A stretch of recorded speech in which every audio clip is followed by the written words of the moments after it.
सोमनाथाय नमः।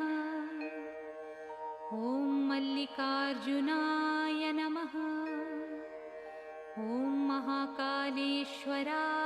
नमः। ॐ ओंकारेश्वराय नमः।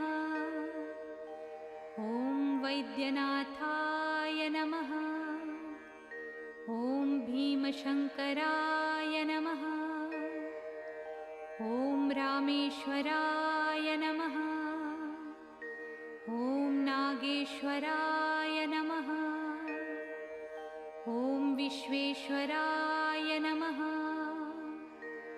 ॐ त्र्यंबकेश्वराय नमः। ॐ केदारेश्वराय नमः।